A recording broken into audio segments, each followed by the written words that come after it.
Vâng, chào các bạn. Hôm nay thì mình sẽ hướng dẫn các bạn cách tải và cài đặt cái phần mềm TikTok Trung Quốc. Đầu tiên thì các bạn sẽ tải cái file AFK về.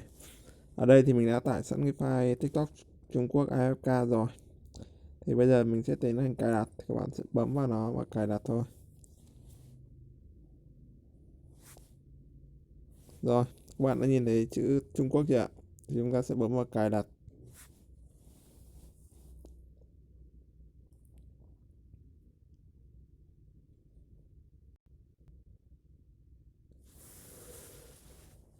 Còn cái file APK này thì mình sẽ đặt link tải ở dưới mô tả cho các bạn tải.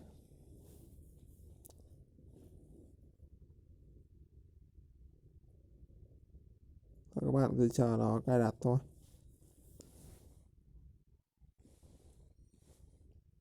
Đây nó hiện cái thông báo này thì nó là do cái cảnh báo của Google Play thôi. Thì họ luôn khuyến khích mình tải từ Google về, nhưng mà mình ở Việt Nam thì mình sẽ không tải được cái TikTok của Trung Quốc. Nên chúng ta sẽ bấm vào vẫn cài đặt.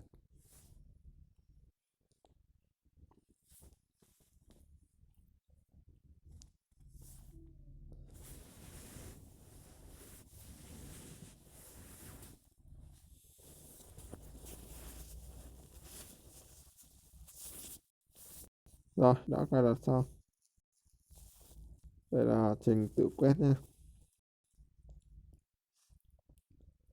TikTok Trung Quốc phiên bản 1.7.4.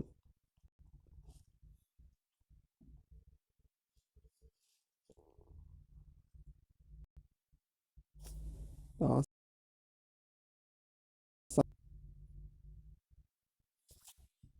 Rồi, lại thoát ra ngoài đi.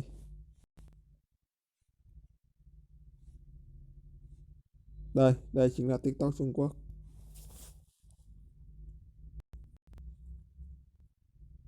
Đúng không ạ? Các bạn đã nhìn thấy TikTok Trung Quốc chưa? Cho phép. Cho phép.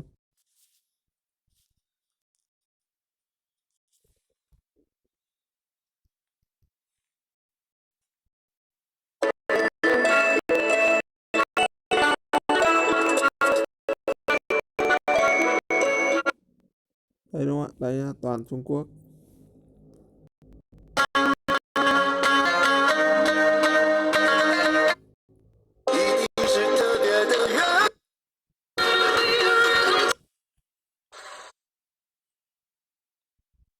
Rồi, đúng không ạ?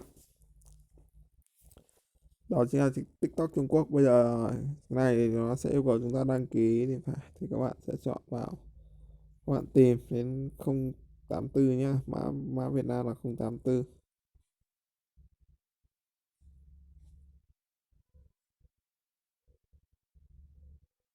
Đây rồi, Việt Nam này.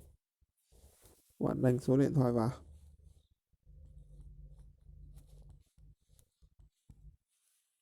bấm vào mũi tên tiếp tục.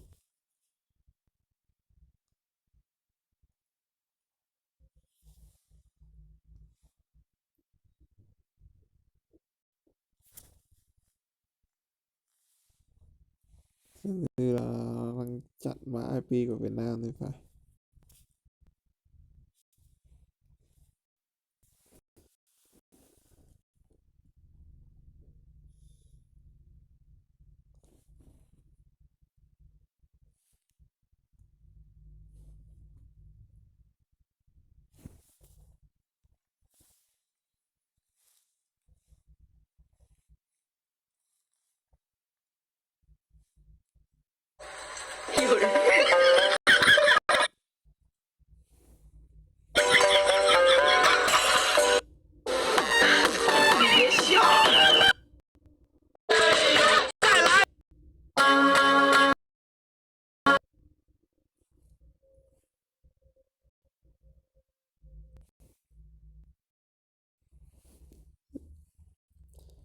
Sẽ tìm cách đăng ký TikTok mới nhất nhé.